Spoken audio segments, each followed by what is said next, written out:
hemos salido.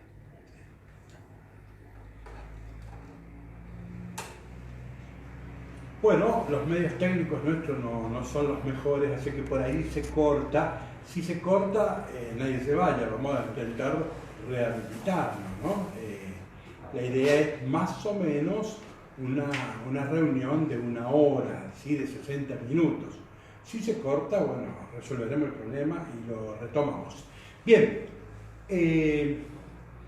decía, por si lo anterior no se escuchó, que el padre Juan Pablo está oficiando como de técnico, ¿sí? Y me van a acompañar también leyendo César, en esta parroquia conocido como Nacho, en el barrio conocido como Nacho, y María Fernanda, que ya han escuchado su voz en el retiro espiritual. Ella también colaboraba como lectora. Además, quienes quieran participar a través del chat, haciendo preguntas, observaciones, replanteos, reproposiciones, sugerencias, lo puede hacer a través del chat y María Fernanda estará atento para ir comentándolo, y en la medida que podamos dialogaremos también con esas preguntas.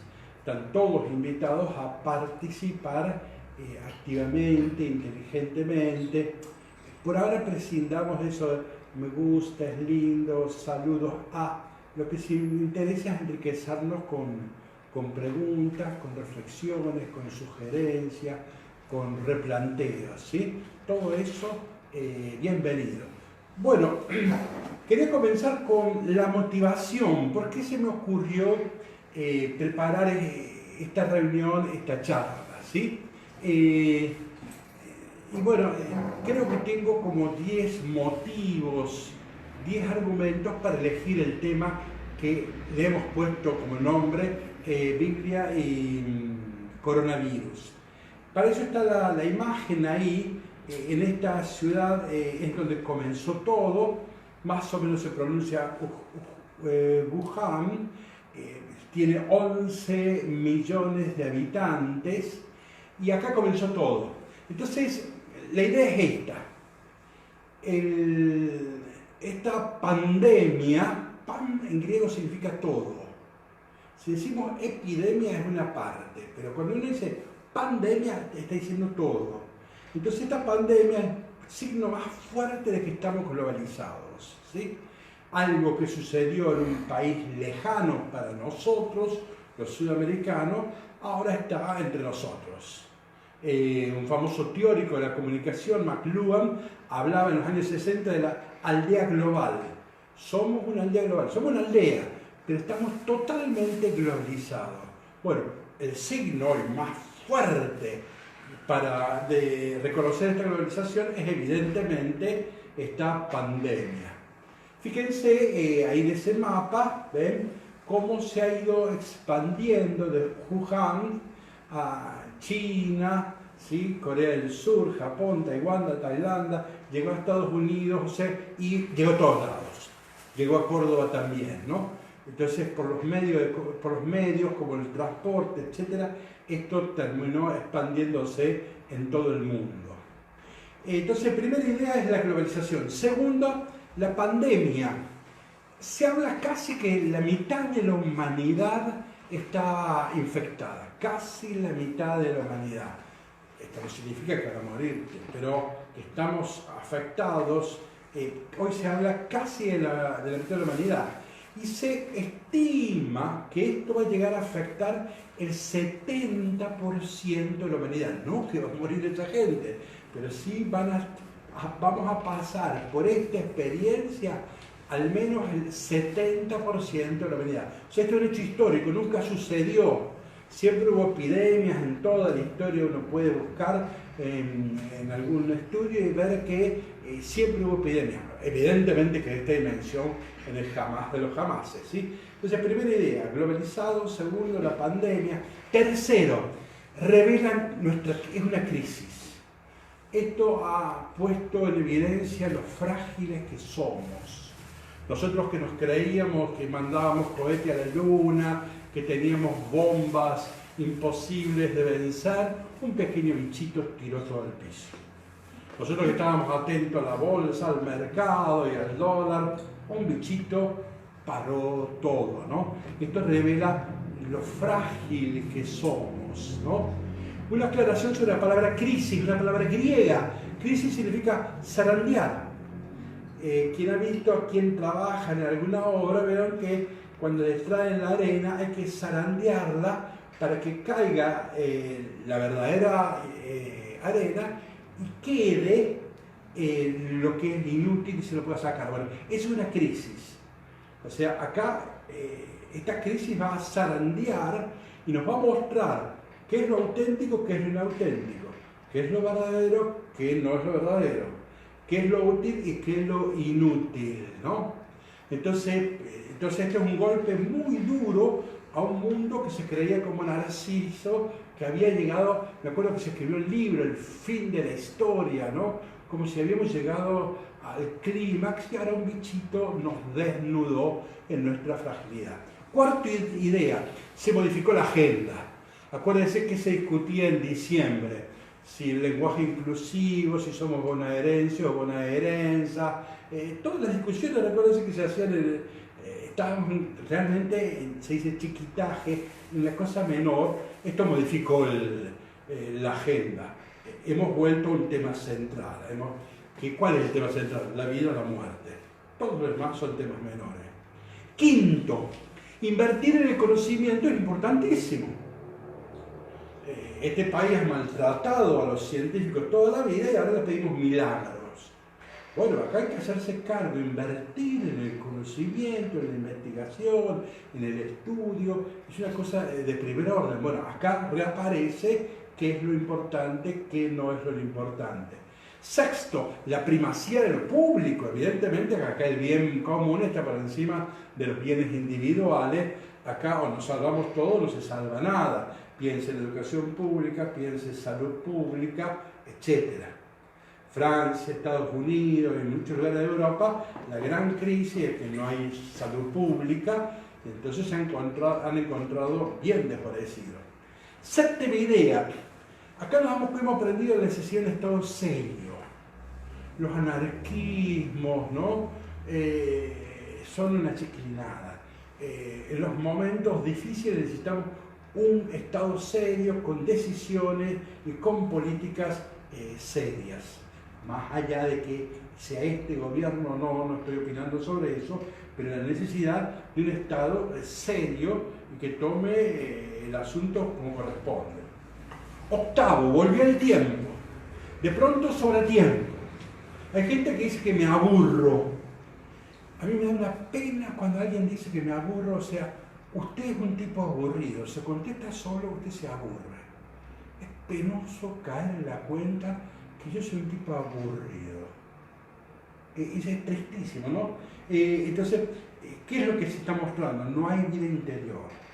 Hay gente que sin televisión no existe. Me acuerdo de Eric Fromm, en un libro ya viejo, en los años 70, en Ser y Tener, él decía, si algún día en Estados Unidos se corta la luz una noche, se mueren todos de infarto porque están sin televisión. Pero no hay vida interior, no se sabe qué hacer uno con uno mismo, ¿no? Entonces, bien, miren esa imagen, no sé si se alcanza a ver, cuando Isaac Newton se quedó en casa para evitar la peste negra, descubrió las leyes de la gravedad, la óptica y el cálculo. O sea, aprovechó el tiempo, muchachos, ¿no? Noveno, no todo lo que brilla es oro, cayeron los ídolos. No voy a hacer ningún nombre, pero nosotros adorábamos a ciertos deportistas, ciertos cantantes, etcétera, ¿no? Y ahora aparecieron los enfermeros. Me gusta mucho esta imagen, mírenla bien, ¿no? Aparecieron los enfermeros, ¿no? Los que están en lo fundamental, ¿no? Y sería bueno que los padres, los abuelos, eduquen a los niños enseñándole quiénes son nuestros verdaderos ídolos, quiénes son, mala palabra, pero nuestros verdaderos héroes, aprender a quién hay que admirar, qué hay que mirar, qué hay que apreciar, ¿no? Bueno, aparecieron los enfermeros. Décimo, el abuso de la Biblia Y esto es tremendo, este es el tema ya propiamente religioso, ¿no?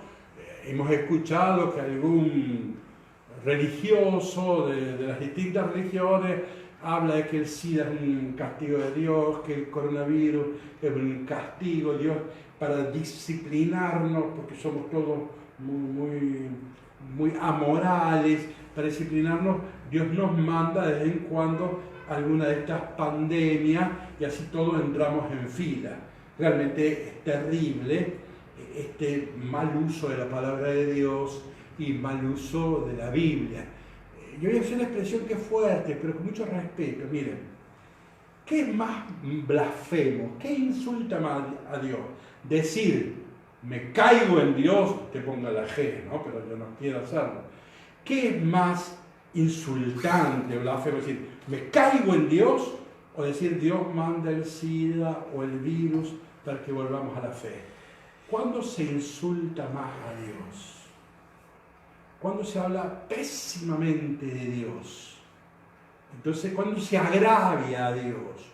¿Cuándo se lo bofetea? ¿No? Bien, por eso el 10º argumento o motivo está en el mal uso que hacemos los hombres religiosos de la palabra de Dios. Bueno, estas son las 10 motivaciones que no encontré para que justifiquen estas charlitas sobre la Biblia. Entonces, voy a comenzar con el dilema de Epicuro. En las primeras invitaciones que puse en mi Facebook, puse 300 años de Cristo, es el famoso dilema de Epicuro, ¿no? Que no es fácil de resolver. El Nacho, ustedes lo tienen ahí, lo va a leer atentamente y observen que es un dilema del cual casi no se puede salir. ¿Está dispuesto Dios a prevenir la maldad, pero no puede? Entonces no es omnipotente. ¿Puede hacerlo, pero no está dispuesto? Entonces es malévolo. ¿Es capaz y además está dispuesto? Entonces, ¿de dónde proviene la maldad? ¿No es Él capaz ni tampoco está dispuesto? Entonces, ¿por qué llamarlo Dios? Las dos principales son las primeras. Si Dios no puede eliminar el mal, es impotente, es inútil. Y si Dios no quiere hacerlo, es malo. Estas son las dos famosas, las dos más importantes de lo que se conoce como el dilema de Epicuro. Es siempre en toda discusión filosófica aparece esto.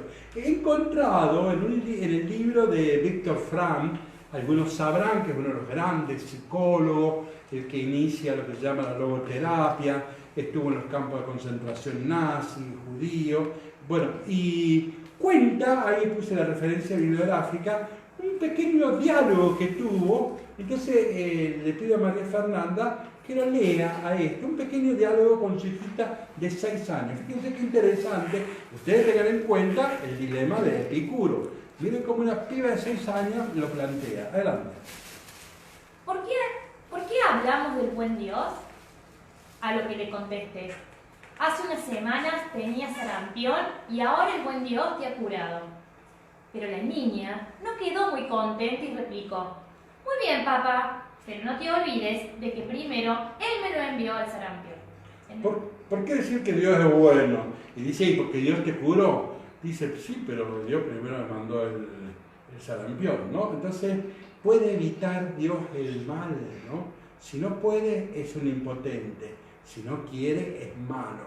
Por eso la piba se hace la pregunta, ¿por qué hablamos del buen Dios? ¿Por qué decimos que Dios es bueno, no? Bien, y yo pensaba mencionar algunos filósofos que hablaron de la situación límite, la enfermedad, la muerte, esto que está vinculado al coronavirus, que es una enfermedad grave que puede terminar con la muerte, ¿no? Y sobre eso haré esta observación, fíjense, la muerte no es un problema, el problema de la muerte no es que yo me muera, ¿no? El problema de la muerte empieza a ser serio cuando se muere la persona que amo, ¿no? Entonces el problema de la muerte a la larga empieza a ser grave cuando muera aquella persona que yo amo. Ahí tengo este ejemplo de este matrimonio. Él es un famoso filósofo que le escribe una carta, ¿no? Cuando se está muy enferma, ¿no? Y al final dice: habría querido creer que lo compartíamos todo, pero tú estabas sola en tu desamparo, ¿no? Él la veía enferma, él trató de atenderla, que haya médicos, etc. Pero hay un momento en el cual no se la puede acompañar la otra persona que era en su singularidad, ¿no? Y es sola, se va a morir sola. Y fíjense, decidieron morir juntos, ¿no? En la misma cama, y mueren juntos. Y lo último que escribe este filósofo es, lo había escrito obviamente en un libro que iba a salir antes, decía así: nos gustaría no sobrevivir a la muerte del otro. Nos hemos dicho a menudo que si tuviésemos una segunda vida, nos gustaría vivirla juntos, ¿no? Ustedes saben que esta es una de las fotos arqueológicas más antiguas que tenemos. En un volcán ha muerto, se supone que es una pareja de jóvenes, de noche, podemos decir haciendo el amor, esa es la forma que tienen. Se dice que son jóvenes porque se observan bien, tiene dientes, ¿sí? Por eso se calcula que son jóvenes, ¿no? Entonces, recordar esto de que lo del amor es lo primero en la historia de la humanidad, ¿no? Bueno, ¿qué dicen los médicos sobre todo esto?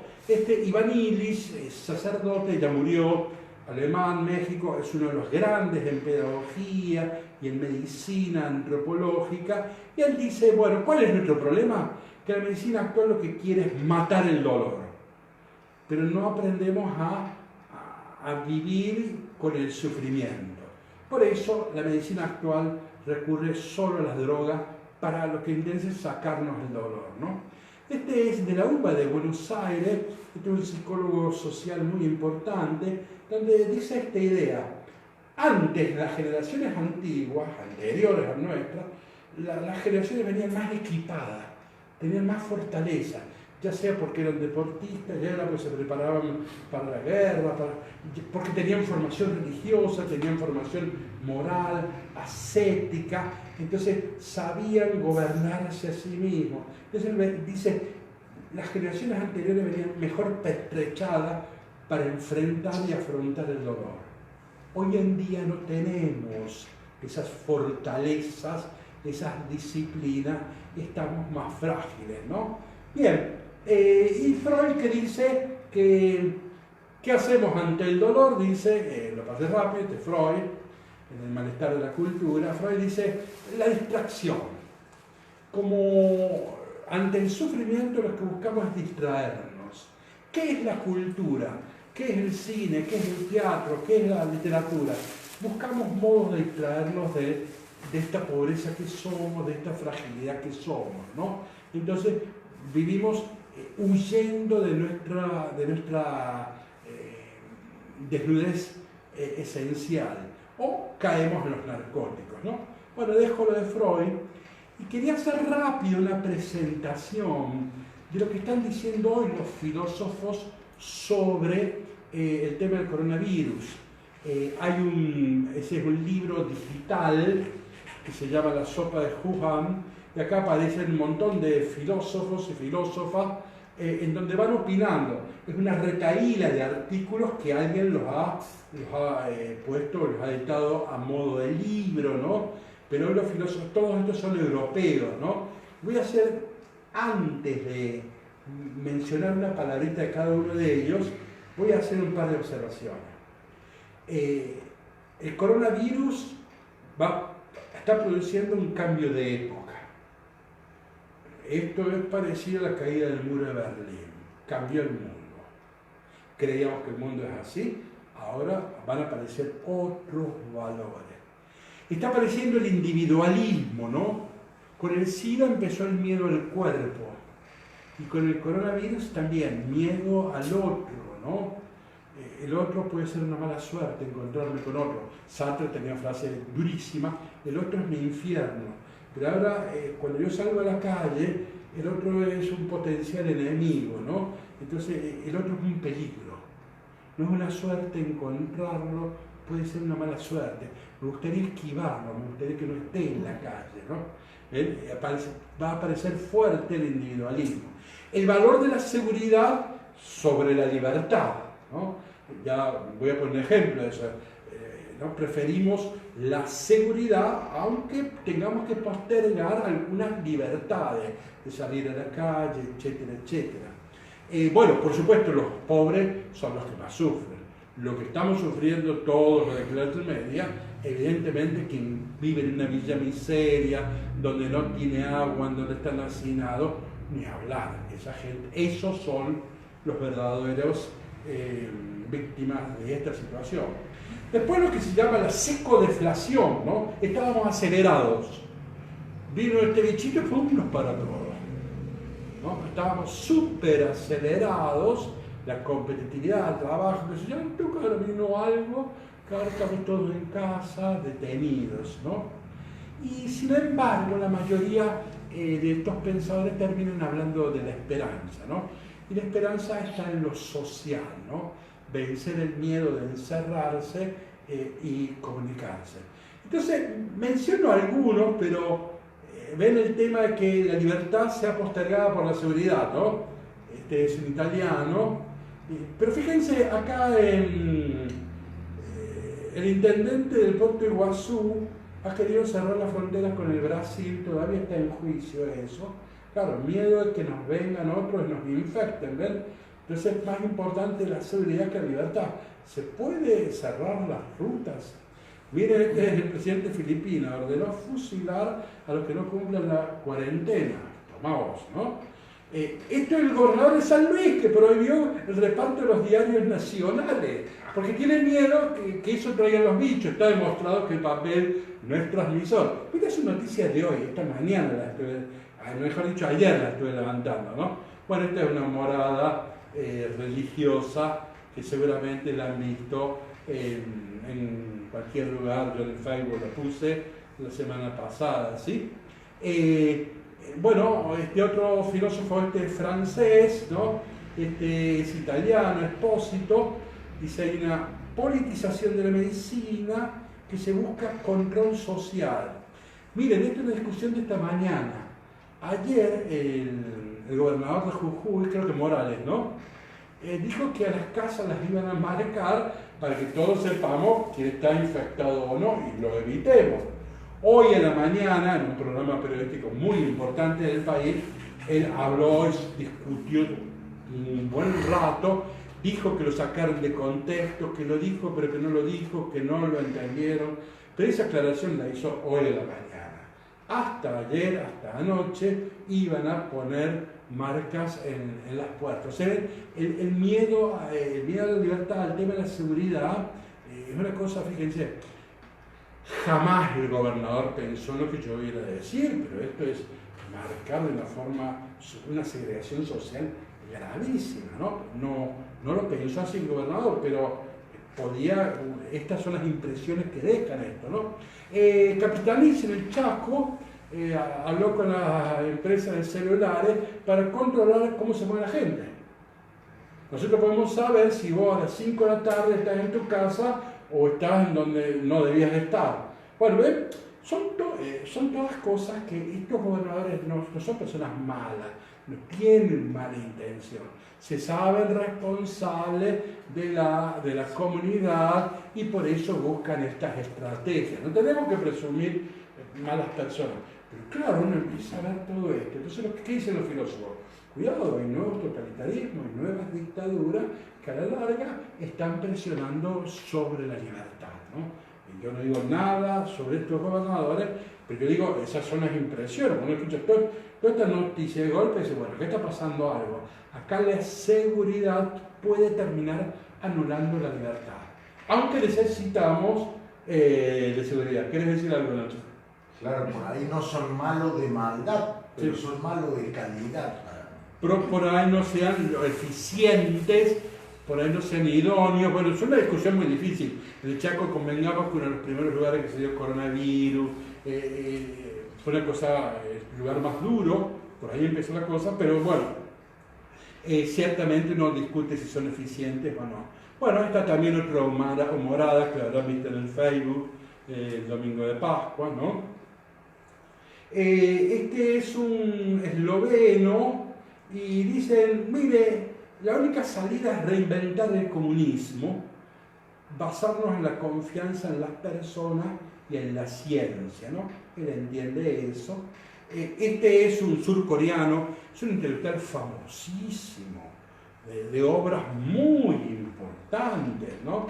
Acá fíjense lo que dice, el virus no vencerá al capitalismo, la revolución viral no llegará a producirse, ningún virus es capaz de hacer la revolución, el virus nos aísla e individualiza, no genera ningún sentimiento colectivo fuerte, ¿no?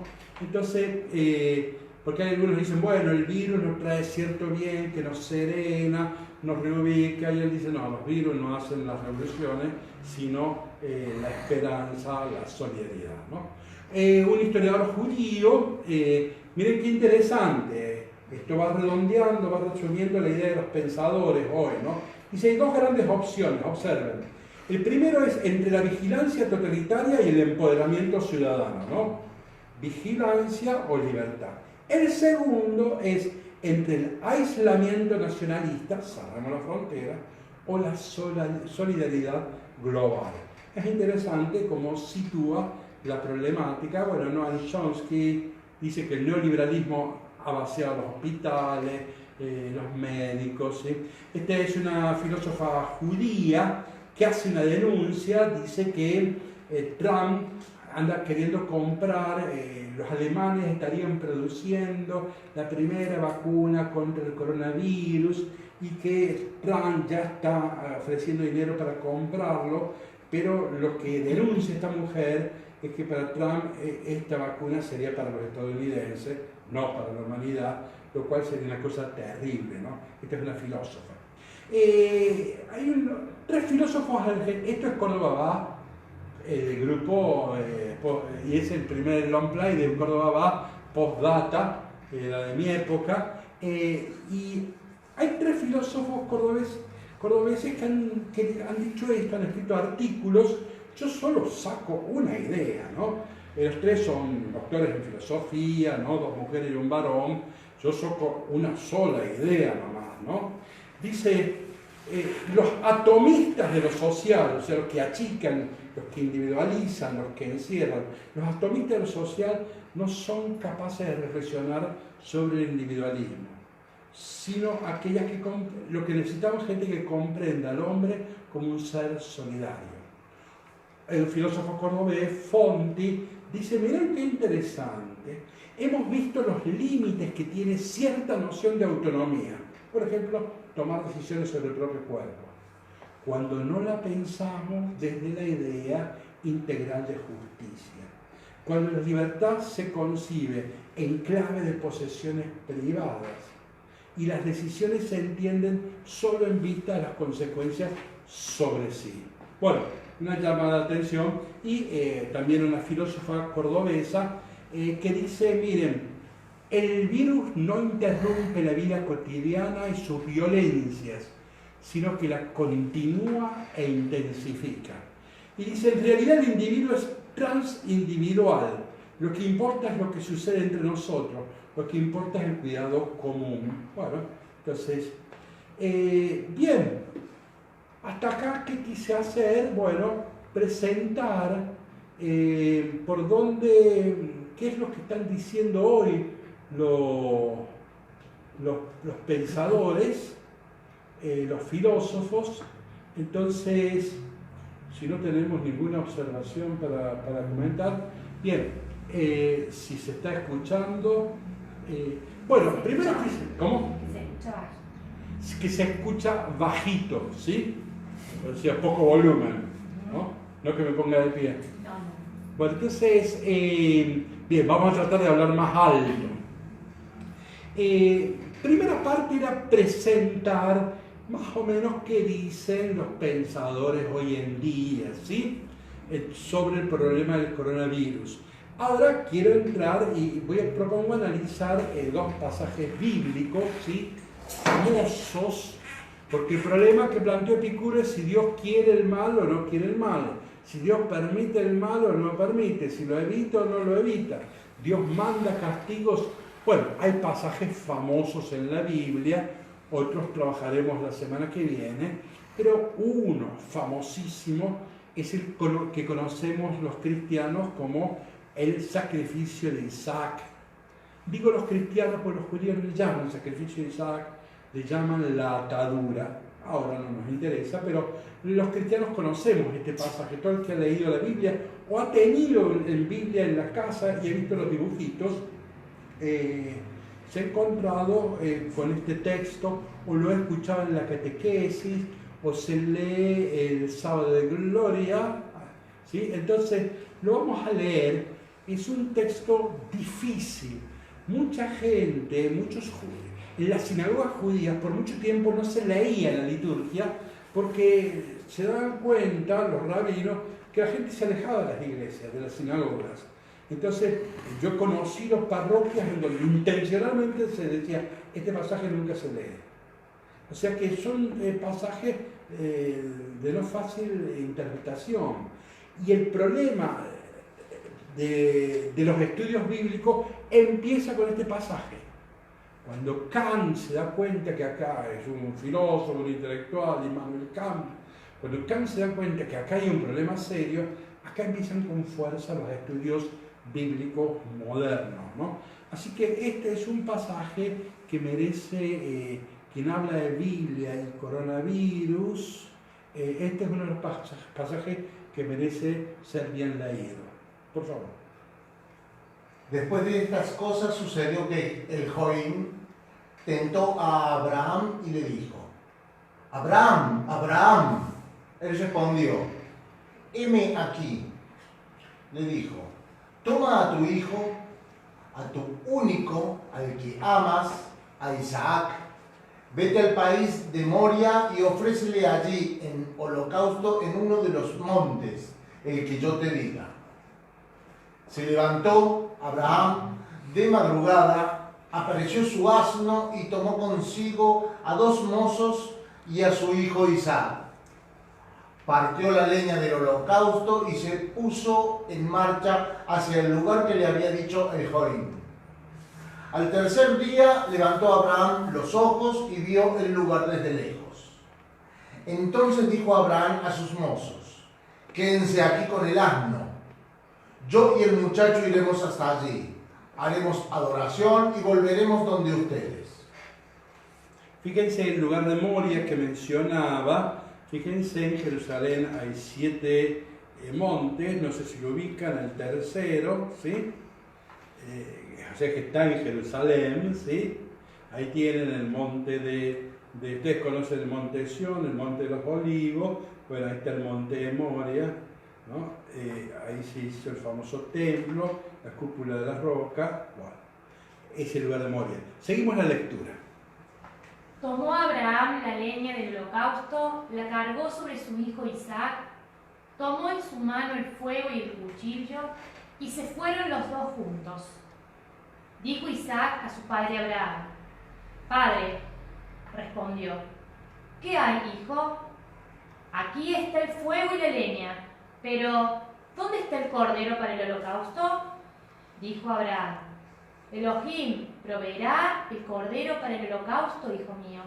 Y siguieron andando los dos juntos. Llegados al lugar que le había dicho Elohim, construyó allí Abraham el altar y dispuso la leña. Luego ató a Isaac, su hijo, y le puso sobre el ara encima de la leña. Alargó Abraham la mano y tomó el cuchillo para inmolar a su hijo. Ven que destaqué ató, por eso los judíos le llaman la atadura o la aquedá. Ellos dicen no hubo sacrificio, lo que hubo es atadura, ¿no? Bueno, proseguimos la lectura. Entonces le llamó el ángel de Yahvé desde los cielos diciendo, Abraham, Abraham. Él dijo, heme aquí. Dijo el ángel, no alargues tu mano contra el niño ni le hagas nada, que ahora ya sé que tú eres temeroso del Elohim, ya que no me has negado tu hijo, tu único. Levantó Abraham los ojos, miró y vio un carnero trabado en un zarzal por los cuernos. Fue Abraham, tomó el carnero y lo sacrificó en holocausto en lugar de su hijo. Abraham llamó a aquel lugar Yahvé provee, de donde se dice hoy en día, en el monte Yahvé provee.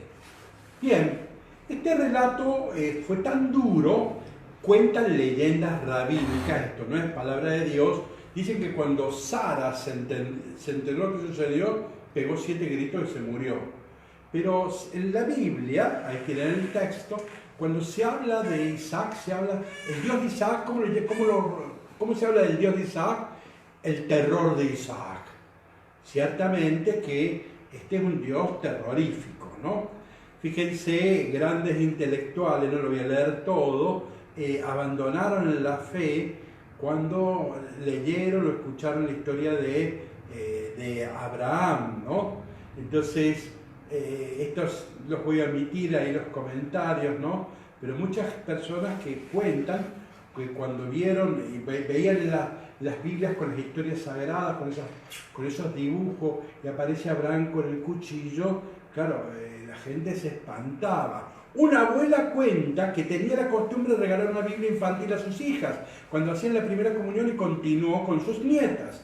Un día la más pequeña llegó rabiosa y con los ojos arrasados en lágrimas a devolvérselas, porque ella había visto cómo Dios le ponía a su padre el cuchillo en la mano para que matase a su hijo pequeño. Bueno,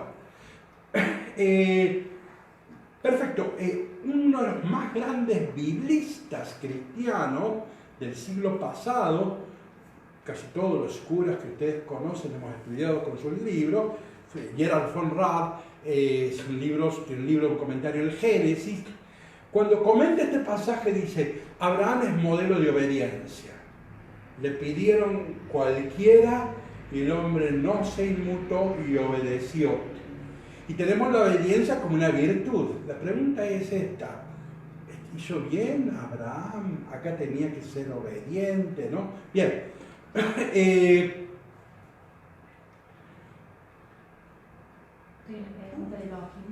A ver. Dice, ¿por qué ahora Elohim está también remarcado? Y ahora justo que lo pasó en la diapositiva se veía remarcado. Bien, ya voy a volver, esa es parte de la explicación que la omití, pero en la primera parte del relato aparece Elohim y en la segunda parte aparece Yahvé. Es parte de la solución del problema, ya vuelvo sobre eso, pero quiero agudizar el problema. Kierkegaard, un filósofo danés, uno de los más importantes, entre la primera y Segunda Guerra Mundial, es un existencialista cristiano, casi todas sus obras son obras de teología protestante de altísimo nivel, y tiene un librito, Temor y Temblor, que es un comentario al sacrificio de Isaac. Y entonces, él parte de un planteo general, él dice, el hombre hasta la adolescencia es un ser estético. ¿Qué es estético? Estetos en griego es los sentidos. Por eso el ser humano hasta la adolescencia se guía por el placer. El modelo es Don Juan de Tirso de Molina. Luego se dice este hombre es un Don Juan porque se enamora, es muy enamoradizo, ¿no? Y es inconstante. Entonces dice, hasta la adolescencia el ser humano es como un Don Juan. Después ya el joven adulto descubre ya la ética, pasa a la estética, o sea, el deber, ya no obro por mi placer, obro porque sé que debo hacerlo, y el modelo de esto es Sócrates, aquel que estuvo dispuesto a dar la vida por sostener la verdad. Pero dice Kierkegaard, la adultez de la humanidad está en la religión, y la clave está en el amor. Y dice Kierkegaard, el modelo de lo humano es Abraham. Por eso le dedico un libro a este pasaje. Y este libro, ¿qué es lo que dice? Es un disparate lo que dice la Biblia. Esa página habría que arrancarla. Nadie puede pedir tamaña locura a alguien que asesina a su hijo. Además era un anciano, el único hijo. No es que iba a poder tener 10 hijos más, el único hijo, en aquella cultura, ¿no? Y Dios no pasó el disparate de pedirle que mate al niño. Y este no puede hacer. Entonces, Kierkegaard se da cuenta que este pasaje es un disparate. Y él propone que lo arranquemos. Y propone 5 versiones. Al mismo relato, él lo reescribe 5 veces para que elijamos alguna de ellas. Las 5 dicen casi lo mismo. Yo elegí una, la más cortita y la que yo entendí. Entonces, esto lo inventa Kierkegaard, esto no es palabra de Dios. Él dice, así debería haberse escrito en la Biblia. Dice así: mientras ataba a su hijo para sacrificarlo, Abraham empezó a gritar fuera de sí: Isaac, ¿crees que lo que estoy por hacer es voluntad de Dios? No. Lo hago porque se me da la gana y porque matarte me llena de placer. Entonces Isaac se estremeció hasta la médula de los huesos y en medio de su angustia exclamó: Dios del cielo, ten misericordia de mí. Dios de Abraham, ten piedad de mí. Sé tú mi padre, ya que no tengo padre en este mundo. Entonces Abraham suspiró en paz y dijo interiormente: Señor Dios, te doy gracias, porque es 1000 veces mejor que mi hijo me crea un monstruo a mí y no que pierda la fe en ti. Se nota cómo le cambia el sentido. O sea, Kierkegaard ve claramente que esto es una estupidez. Entonces hay que reformular el texto y dice que Abraham salió a sacrificarlo no porque fuera voluntad de Dios, sino porque es una manía de él, ¿no? Bien, entonces, llegando hasta ahí, yo ahora voy a proponer la solución de este texto. Bien, y ya algunos, lo paso rápido, habían notado que yo usé 2 colores. En la primera parte a Dios se lo llama Elohim, lo puse en morado, significa Dios, el Dios de los dioses. En la Biblia a Dios se le asigna varios nombres, el Roy, muchos, el Shaddai. 2 son los más importantes, pero son muchos. Uno es Elohim, aparece en la primera página de la Biblia, cuando Dios crea el mundo, los cielos. Nuestras Biblias traducen como Dios. Cuando en nuestras Biblias ustedes encuentran Dios, en el hebreo dice Elohim. ¿Quién es Elohim? El Dios que creó los cielos y la tierra con una sola palabra, dice hágase la luz, ¿sí? Ese es Elohim. En la primera parte del relato, el que pide el sacrificio es Elohim. Y en la segunda parte, observen, aparece Yahvé. ¿Y quién es Yahvé? También es el mismo Dios, pero tiene otro nombre, que marca otra faceta de Dios. Es un Dios cercano, amigo, compañero, el que libera de Egipto, el que acompaña en el Éxodo, el que da el maná. Nuestras Biblias no ponen Yahvé, ponen Señor. Cuando en nuestras Biblias te encuentra Dios, es Elohim. Cuando encuentra el Señor, es Yahvé. ¿Quién es el Señor? Es un Dios cercano. Y este es el que dice no lo mates al niño. Entonces ya vemos por dónde va la solución. En primer lugar, o sea, Elohim es un Dios, no es malo, es el hacedor del cielo y tierra, pero ciertamente un Dios demasiado trascendente, ¿no? Y hace las cosas por imperativos. Hágase la luz y la luz se hizo. Entonces, Israel ha tenido la experiencia de que Dios no es una cosa que está por acá, a Dios no se lo tutea, Dios es algo trascendente y grande, incomprensible, misterioso.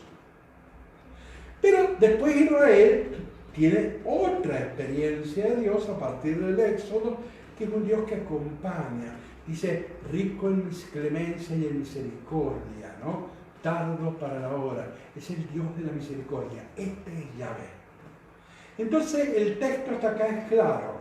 En la primera parte, Elohim es el que pide el sacrificio, pero en la segunda parte, Yahvé dice, no haya sacrificio. A esto hay que agregarle otro argumento que encaja perfectamente, que es el que puse allí.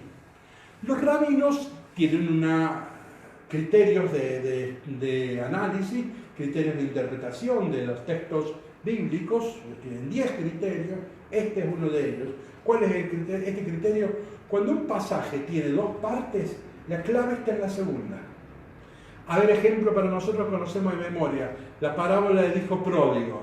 La primera parte habla de la historia del niño que pide la plata, que se va y la malgasta. Y la segunda parte del hermano mayor que no quiere entrar a la fiesta.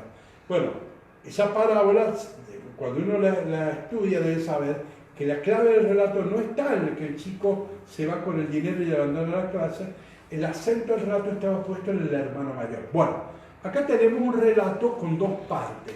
Los rabinos decían con dos picos. Entonces dice, en la segunda está la clave. Entonces el que escribió este relato, más que insistir y sobreacentuar que Dios pide un sacrificio, lo que quiere sobreacentuar es que no le haga sacrificio. ¿Y por qué sucede esto? Y porque en Israel había sacrificios. Cuando el pueblo de Dios llega a Canaán, los cananeos hacían sacrificios.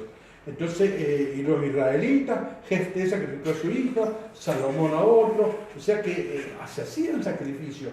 Los israelitas cayeron en la tentación de hacer sacrificios humanos.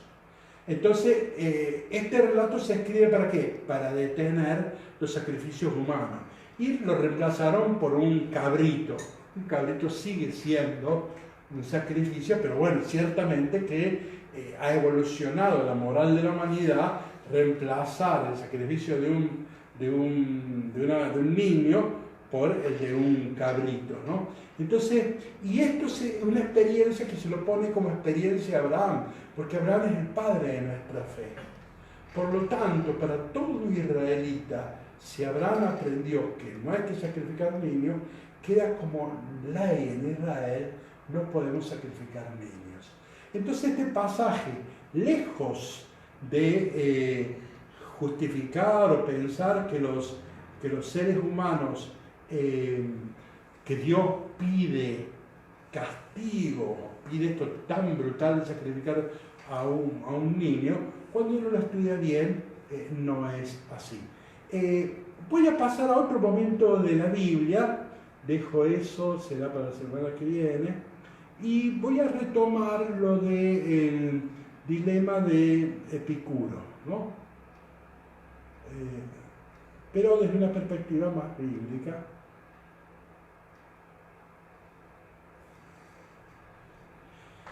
La pregunta es por qué Dios permite los males, ¿no? Ahí tenemos, ya lo hemos leído, el dilema de Epicuro, no lo leemos de nuevo, pero la idea es, si Dios no puede evitar el sufrimiento, es impotente. Si Dios no lo evita o no quiere, Dios es malo, ¿no? Entonces, este dilema, nosotros podemos decir que es falso, porque Dios es bueno y no es responsable de los males. Sin embargo, quien lee la Biblia tiene un problema. Entonces van a leer algunos ejemplos entre Nacho y María Fernanda. Fíjense, esto lo encontramos con la Biblia. Adelante. Él mandó el diluvio que aniquiló a casi toda la humanidad. Destruyó la ciudad de Sodoma haciendo bajar fuego y azufre sobre ella. Convirtió en estatua de sal a la mujer de Lot por haber mirado hacia atrás. Volvió estéril a Raquel, la segunda mujer de Jacob. Hizo nacer tartamudo a Moisés. Castigó con la lepra a su hermana Miriam. Mató a los primogénitos de las familias egipcias. Provocó las derrotas militares de los israelitas. Hizo morir al hijo del rey David. Causó la división política del reino de Israel, con todas sus consecuencias funestas. Dejó ciego al ejército de los arameos cuando atacaron la ciudad de Durtán. Pero en la Biblia, Dios también de los desastres naturales y cataclismos.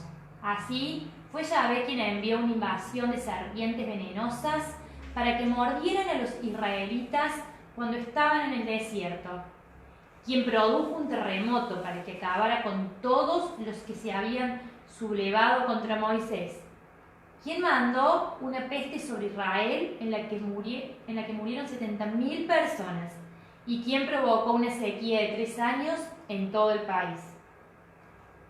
En el Antiguo Testamento las enfermedades y hasta la misma muerte aparecen originadas por Dios. En el libro de Isaías, Dios le dice al profeta: yo, Yahvé, creo la luz y las tinieblas, yo mando el bienestar y las desgracias, yo lo hago todo.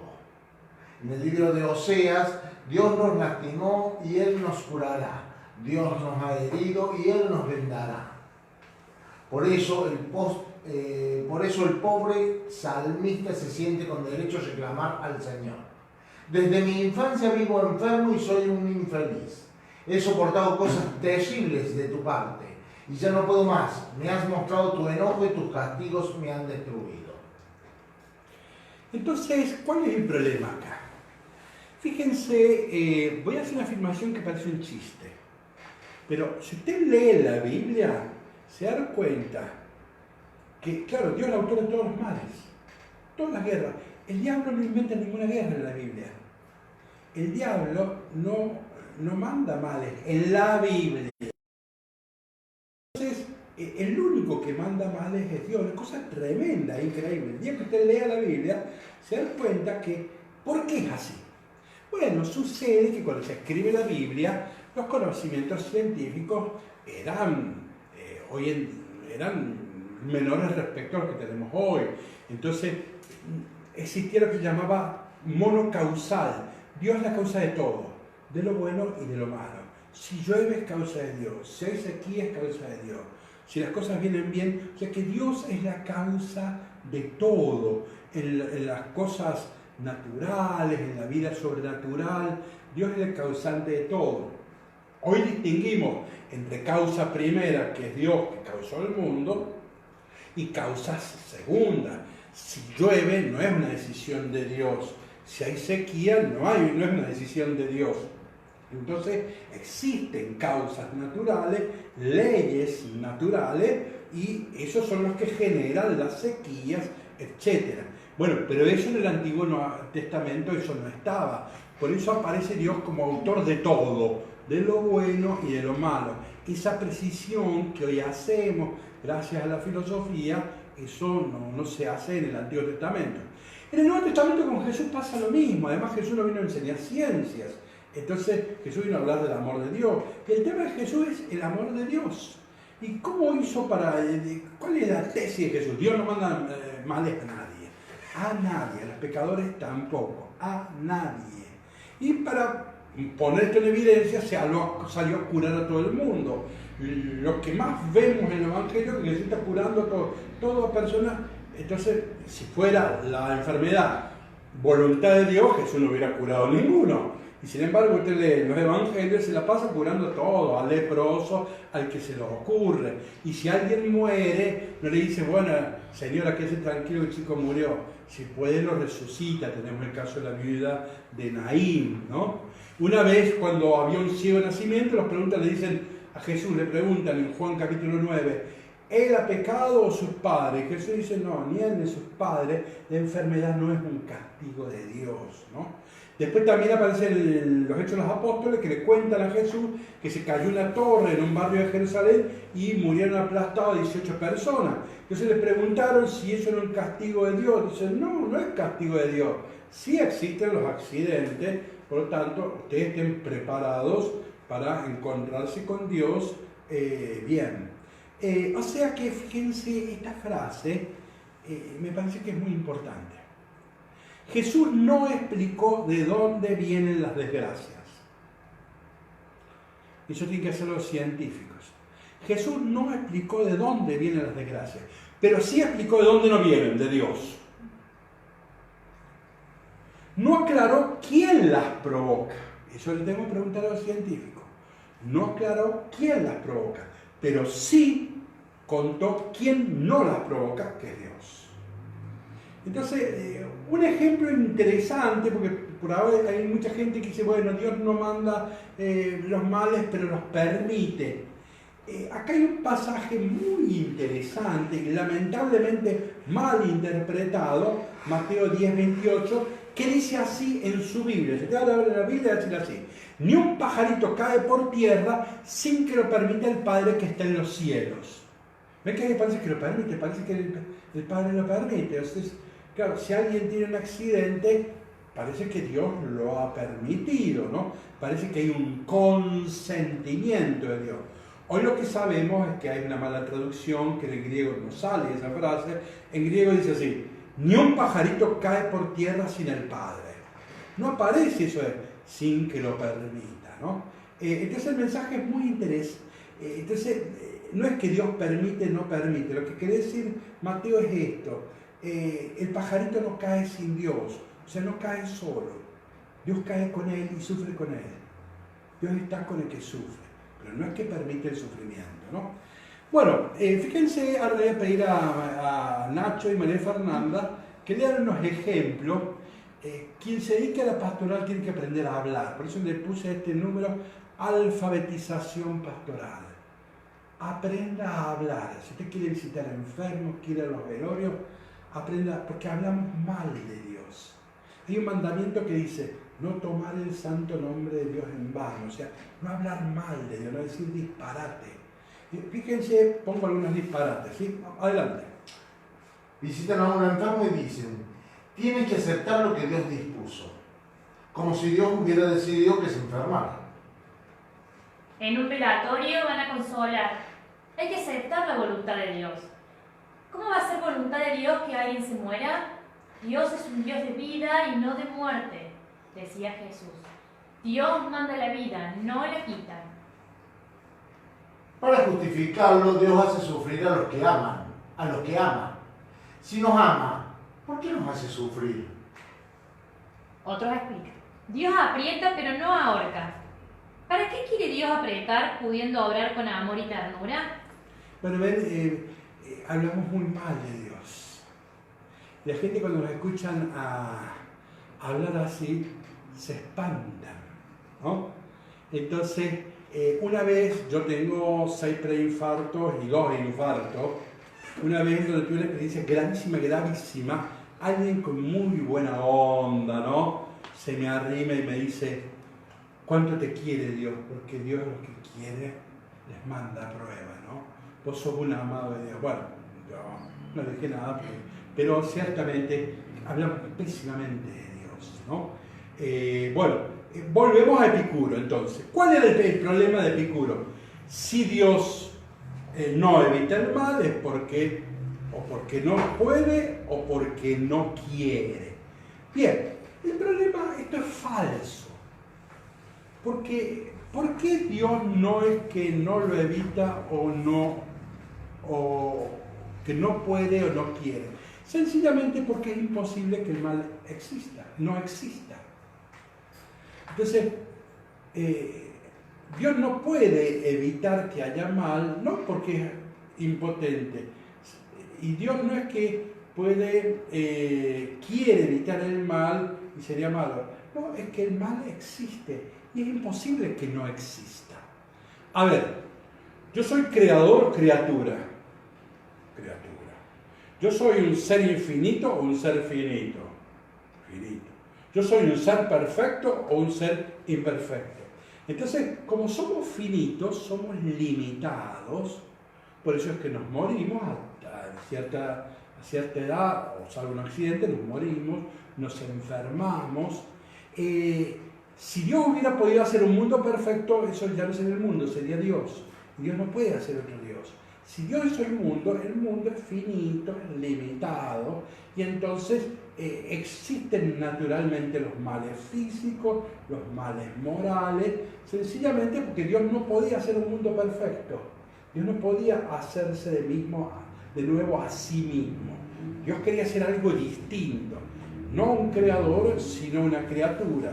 No un ser infinito, sino un ser finito y limitado. ¿Qué significa que es limitado? Que se puede enfermar, que se puede morir, ¿sí? Entonces, no existe el mundo sin el mal. Eso es como el círculo cuadrado, ¿no? Entonces, eso no existe. Entonces, si el mundo existe, es finito, limitado, precario, y por eso es que existen los males. Entonces no es que Dios no quiere evitarlo, ni que no puede impedirlo. Sencillamente es imposible que exista un mundo sin mal. ¿Qué tenemos que aprender nosotros? No llamar mal o castigo divino a lo que es una limitación natural. ¿Por qué se muere la gente? ¿Porque Dios los castiga? ¿Porque no los quiere? No, porque los siguientes son mortales.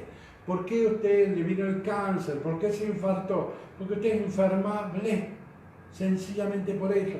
Los hombres morimos no porque Dios no nos quiere, morimos porque somos mortales. Entonces, también hay accidentes, todo esto, ¿no? Entonces, fíjense, miren ahora estos datos que van a leer Nacho y María Fernanda. Nosotros contaminamos el agua que bebemos, el aire que respiramos, los alimentos que ingerimos, la tierra en la que vivimos, produciendo graves trastornos a nuestro alrededor. Pero la mentalidad primitiva que aún tenemos, propia del Antiguo Testamento, nos lleva a responsabilizar a Dios de esos trastornos. Y cuando alguien se enferma o muere o da a luz a un niño discapacitado, surge la famosa frase: es voluntad de Dios. Unas 250.000 personas por año mueren en el mundo a causa de enfermedades. La malaria, el paludismo, la fiebre tifoidea, el cólera, provocadas por la contaminación que el mismo hombre realiza de las aguas. Sus familiares pensarán: debemos aceptar la voluntad de Dios. Numerosas mujeres culpan a Dios de su esterilidad y se preguntan: ¿por qué Él me niega un hijo? Cuando sabemos que muchos pesticidas químicos con los que se fumigan frutas y verduras son tóxicos y afectan a la fertilidad, además de la piel, la sangre y las vías respiratorias. El 75% de los casos de cáncer registrados en el mundo podrían evitarse de manera sencilla, pero muchos morirán preguntándose: ¿por qué Dios me mandó esto? Asimismo, las estadísticas afirman que en Argentina mueren al año unas 120.000 personas, unas 120.000 resultan heridas en accidentes de tránsito. Las causas: el 69% de fallas del conductor, el 17% por fallas de la ruta, el 8% por fallas del peatón, el 6% por fallas del vehículo, pero el 100% de los accidentados en el fondo de su corazón culpará a Dios. En nuestro país fallecen 40.000 personas al año por causa del cigarrillo, pero en sus velorios los amigos del difunto dicen: ¿qué vamos a hacer? Fue la voluntad de Dios. En el mundo, miles de niños nacen con malformaciones, cegueras y discapacidades debido a problemas sociales, como la desnutrición, el alcoholismo crónico de sus padres o la falta de vitaminas, pero sus padres se preguntarán: ¿por qué Dios ha dispuesto esto para mí?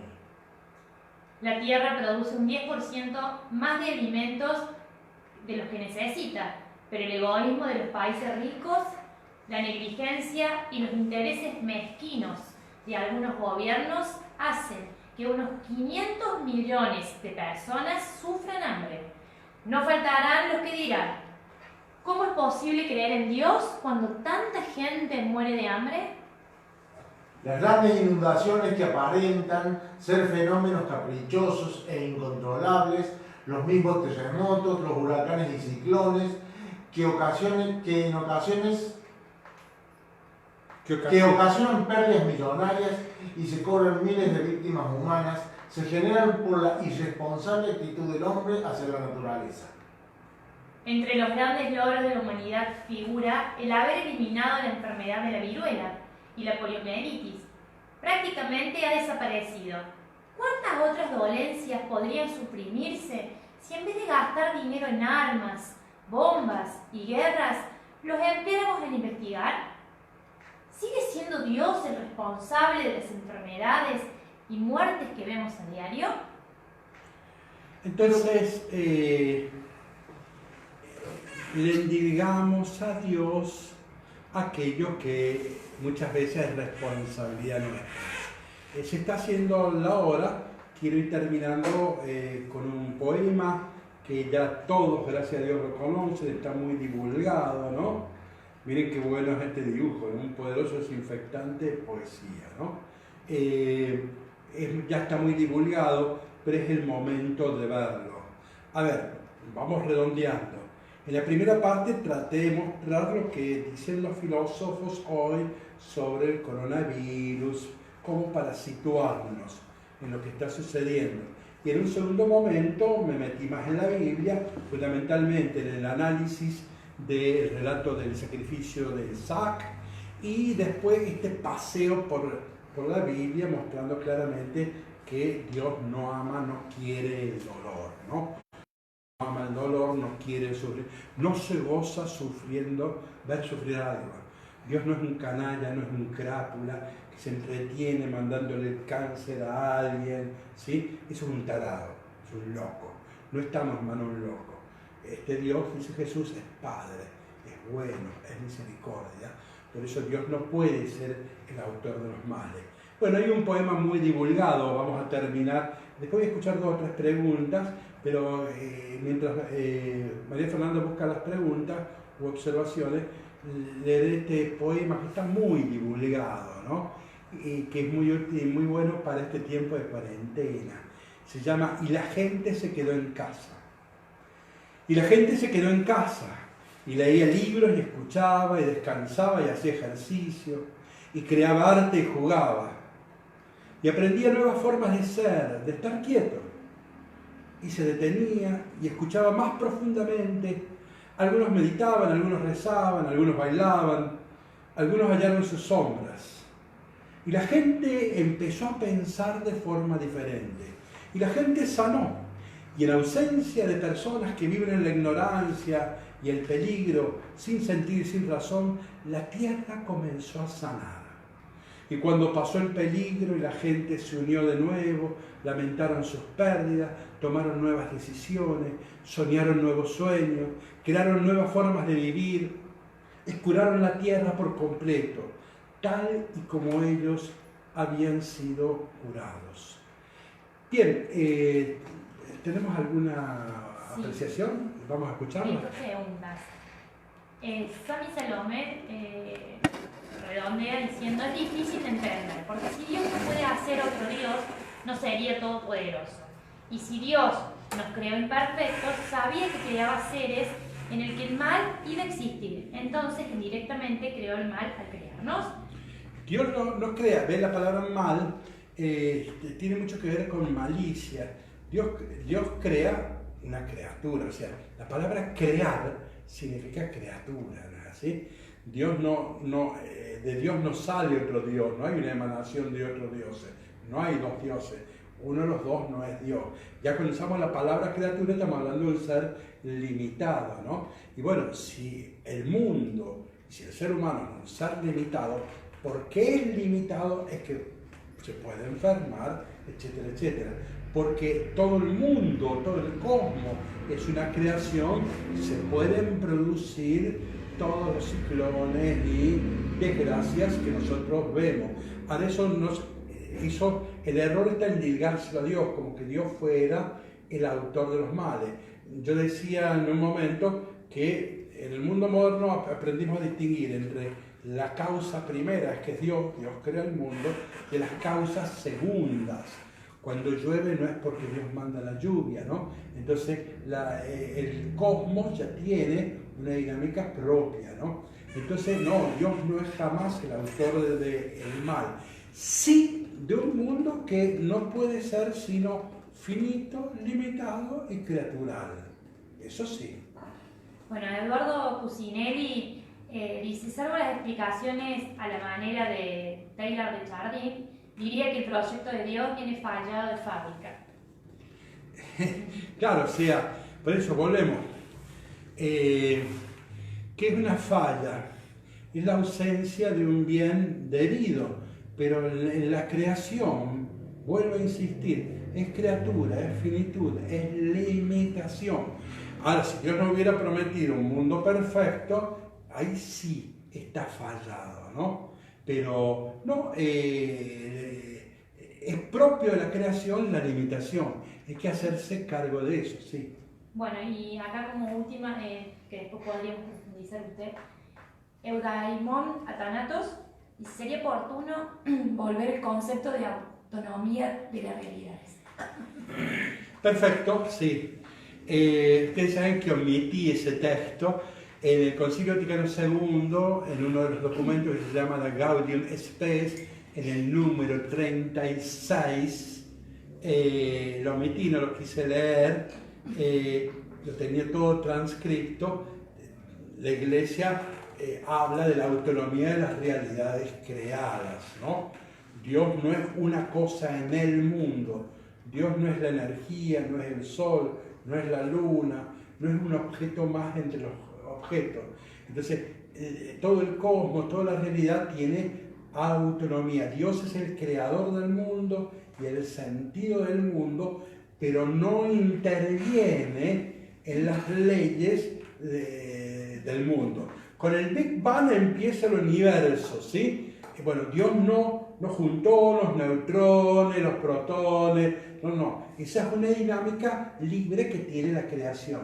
Dios no va a hacer golpes de Estado, ¿sí? Al orden que Él ha querido que se genere con leyes propias, ¿no? Entonces, Dios es el creador del mundo, Dios es el sentido del mundo y es el que sostiene el mundo, pero no anda interviniendo en el mundo, o sea, no es el que manda la lluvia o las sequías. Bien, quiera Dios que haya servido para reflexionar sobre esto. Me parece que hay una sola afirmación. Si Dios es amor, no puede mandar los males. Si Dios es amor, no castiga. Si Dios es amor, no manda pruebas, ¿no? Entonces, por eso de Dios siempre está sosteniendo, acompañando y bendiciendo. Y cuando la cosa llega al límite, se entrega en la cruz.